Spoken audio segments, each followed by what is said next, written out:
સભા હતી એ નિયમ પ્રમાણે હતી, પણ લોકોને ખબર નથી ને આપણા બાયલા નેતાઓ એમની જોડે ગયા ને આપણી વિધાનસભા ગઈ એમ કદાચ નિયમની બહાર જઈને આ લોકો કરી નાખે. એની માટે ઊભું થવાની જરૂર છે. અને જો તમે બધા ઊભા છો તો હું આ ભગવાનની સાક્ષીમાં તમને લોકોને વચન આપું છું કે અડધી રાતે આપણે ઊભા છે અને એવી કોઈ તાકાત નથી ભાઈ કે મોટો માણસ છે તો આપણને દબાવે, કે મોટો માણસ છે તો કશે ફસવી નાખે. 3 વર્ષ થયા અમને, 3 વર્ષ દિવસ રાત કામ કરે છે. ભલભલા આપણા છેલ્લું કાકા મોટા માથા હતા એ બધા સામે બાદ ભીડી લીધી. આજે તમારા સામે એવો ને એવો ઊભો છું.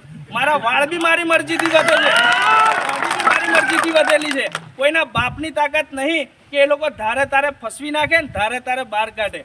ભગવાને જન્મ આપેલો છે, બાયલો બનીને જીવવા માટે નહીં આપેલો. મરો તારે કહેજો વટથી જ કરીને આવેલો છું, ધારાસભ્ય સામે છે ને બાથ ભીડેલીને મરીને આવેલો છું, ચાલ મને સ્વર્ગમાં લઈ જાય એમ એવું કહેવા માટેના તમારા કર્મો હોવા જોઈએ. આજે અમે લોકો આ વિસ્તારની અંદર ઘણા ઓછા અમે આવતા આ વિસ્તારમાં, એને લોકો અમારી જોડે હતા, પણ અહીંયા ગાડી ભરમાવામાં ઘણું આવતું હતું કે ભાઈ આવું કરી નાખે તેવું કરી નાખે. કે આ બાજુના લોકોને એક ડરની રાજનીતિ છે તમારે આ બાજુ કે ભાઈ આપણે એમની વિરુદ્ધ બોલીએ તો આપણને ફસવી નાખ્યા તે. તમે જેમનાથી ડરો છો ને ભાઈ એ રોજ અમને ભૂગંબાઈને પગે લાગે.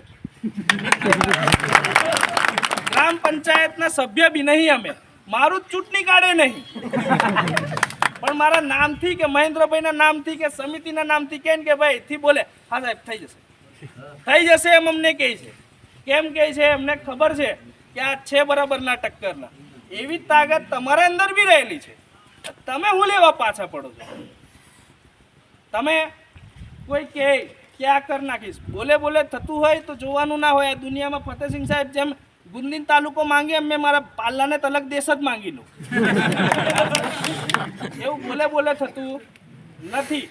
બીજી વાત, નિયમ પ્રમાણે ને કાયદા પ્રમાણે કહી દઈએ તો ગુંદી તાલુકો અલગ બનતો નથી, પણ જો તમારા ગ્રામ સભાના ઠરાવ ગયા તો મારી મચોડીને આ લોકો બનાવી શકે કદાચ. એટલે મેં પહેલેથી કહેતો આવ્યો છું, જે દિવસથી આ મુદ્દો ચાલુ થયેલો છે એ દિવસથી, કે ભાઈ ગ્રામસભા ઉપર તમે જોર આપજો, ગ્રામસભાની અંદર ઠરાવ કરાવડાવજો. ઊંચા બેડાની અંદર તલાટી સહી કરીને ગયો એજન્ડામાં. તલાટી જ ગયા હતા કે કોણ હતા રાજુભાઈ? તલાટી જ હતા. તલાટી એજન્ડામાં સહી કરાવી દીધી તો તારીખ વગર એજન્ડો ફેરવ્યો કઈ રીતે?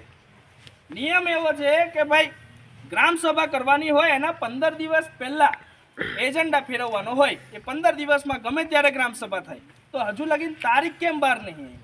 જોજો તમે લોકો નિયમ જાણતા નહીં, કદાચ તમને અડધી રાતે છેતરી ના જાય. એટલે તમે ખાલી સવાલ કરો ને જાણકારી અમારા સુધી પહોંચાડો. બધાની દવા છે આપણી જોડે, એકે એકની.